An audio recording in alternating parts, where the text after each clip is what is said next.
اب اس کے بعد جب یہ بات ہو چکی کہ بھائی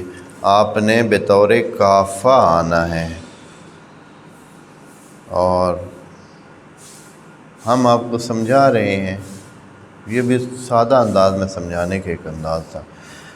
اور اس کا جو ساتھ گرہ لگائی تھی ایک وارننگ کی کہ بھائی اگر آپ یہ نہیں کریں گے تو نقصان کریں گے، یہ یہاں تک تو بات سمجھا دی۔ اب بعض اوقات اللہ جو ہے وہ تھوڑی سی اس سے بھی درجہ اوپر لے جاتا ہے، بات کو ذرا اور بھی تغلیب دے کر، تھوڑا سا تغلیظ دے کر، یعنی اور بھی غلظت کے ساتھ اور بھی اس کو تھوڑا سا گاڑھا کر کے بات کو بتاتا ہے تاکہ اثر وہ سمجھ آئے، کیونکہ ہر بندے کو سادہ زبان میں سمجھ نہیں آتی ہے، بعض لوگوں کو تھوڑا سا اوکھا ہو کے اور تھوڑی سی وہ مشکل لینگویج جب تک استعمال نہ ہو اتنے تک ان کی پلے بات نہیں پڑتی ہے۔ تو یہ جو ابھی بات خدا کریم کی طرف سے آیت نمبر 210 میں ہو رہی ہے، یہ اسی کے ذیل میں ہے، لیکن تھوڑی سی ابھی اور بھی اس میں سختی کا پہلو ڈال دیا ہے۔ کہا ہے کہ ہم سمجھا تو رہے ہیں، آپ کو بتا بھی رہے ہیں، اور اس کے باوجود بھی آپ اگر نہ سمجھیں تو کیا آپ توقع رکھتے ہیں کہ ہم خود آ جائیں آپ کے پاس، خود آپ کو گردن سے پکڑ لیں اور کہیں کہ ہاں بھائی بندے بنو؟ آپ اس انتظار میں بیٹھے ہیں، تو ایسا نہ کریں، اس طرح نہ ہو، نقصان ہے آپ کا۔ اس لیے کہ جب ہم اس انداز میں آئیں گے تو بات پھر ختم ہو جائے گی، پھر گنجائش کی کوئی صورتحال نہیں رہے گی، پھر اس وقت آپ کو یہ خیال ہے کہ آپ کھلے انداز میں زندگی کاٹ سکیں گے۔ ہاں، فرض کریں کہ اگر خدا کریم طے کر دے کہ جو بھی غلط کام کرے گا، جو بھی غلط کام کرے گا تو اس کو مثال کے طور پر وہ اندھا ہو جائے گا، جیسے ہی غلط کام کرے گا اندھا ہو جائے گا، پھر کیا ہوگا جی؟ آپ دیکھیں گے کہ گھنٹے کے بعد سارے کیا ہو چکے ہیں، سارے لوگ، ہر کوئی نہ کوئی ادھر ادھر کی کر رہا ہوتا ہے، تو تھوڑی دیر گزرے گی۔ کسی دوسری آیت میں اللہ نے یہ فرمایا ہے کہ اگر لو یؤاخذ اللہ الناس بما کسبت ایدیہم، تو زمین پر آپ کو چلتی ہوئی کوئی چیز ہی نظر نہ آئے، یعنی اتنی خرابیاں انسانوں سے ہو رہی ہیں۔ تو اللہ اس طرح اگر پکڑ کرے تو فرماتا ہے کہ آپ اس انتظار میں نہ رہیں کہ اللہ آ کر آپ کو ادھر سنتری کھڑے کر دے اور ملائکہ کو ساتھ لے کر کے بھائی اچھا جو بھی غلطی کرے، جو بھی خرابی کرے تو اس کی پکڑ کریں تاکہ سارے سیدھے راستے پہ چلیں۔ تو اس طرح تو آپ کی زندگی بالکل ختم ہو جائے گی، بات ہی ختم ہو جائے گی، اصلاً سارا کام ہی ٹھپ ہو جائے گا۔ تو ہم نے آپ کو کھل دے رکھی، آپ اپنی مرضی سے، عقل کے زور پر، اپنے اس سمجھ کے زور پر سیدھے راستے پہ آ جائیں۔ تو یہ جو آیت ہے 210، اس میں اس انداز میں بات ہو رہی ہے۔ پس اس آیت کا پچھلی آیات سے یہ تعلق ہے کہ سمجھانے کا جو انداز آ رہا ہے خدا کریم کا کہ یا ایھا الذین آمنوا ادخلوا فی السلم کافۃ، اس کی ذیل میں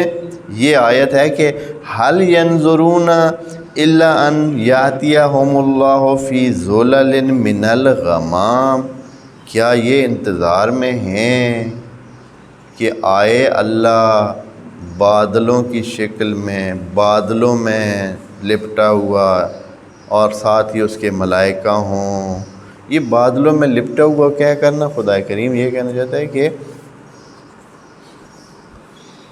ہمارے عذاب کا ایک شمع بادلوں کی صورت میں بھی ہوتا ہے۔ آپ پر بادل ہی برسا دیں تو آپ سارے کیا ہو جائیں گے،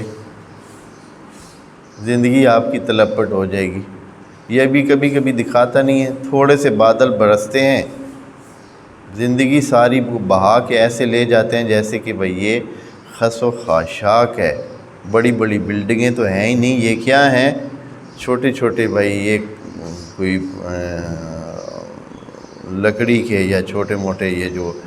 اس طرح کے بے وزن چیزیں ہیں، اس طرح پانی میں بہہ کے جا رہی ہیں ساری چیزیں۔ تو اللہ کہتا ہے کہ اگر اس طرح آپ چاہتے ہیں کہ بھئی ہم غمام میں، بادلوں میں، یا اس طرح کے وہ جو ہے یعنی ہمارا جو وجود ہے اس کو آپ ایسے فیل نہیں کر رہے ہیں، اس طرح ہمارے بتانے پر آپ کو پتہ نہیں چل رہا ہے، آیا خود ہم آ کر اپنے وجود کا اظہار کریں اس بادلوں کی شکل میں،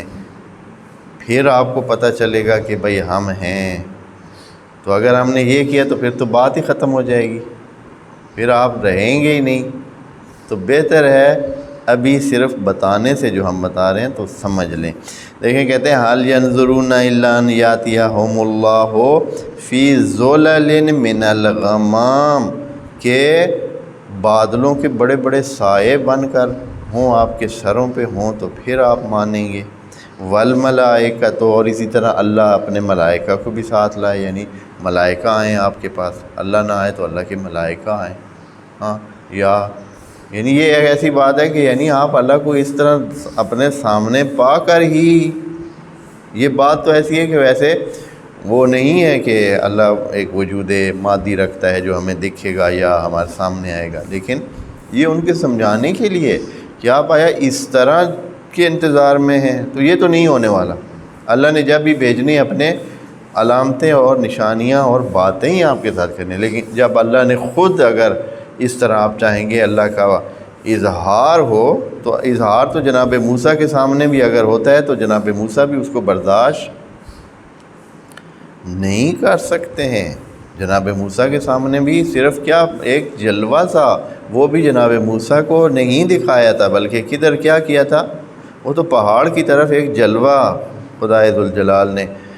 دکھایا تھا، اور وہ پہاڑ جو ہے اپنی جگہ پہ سرما بن گیا اور ریزہ ریزہ ہو گیا، اور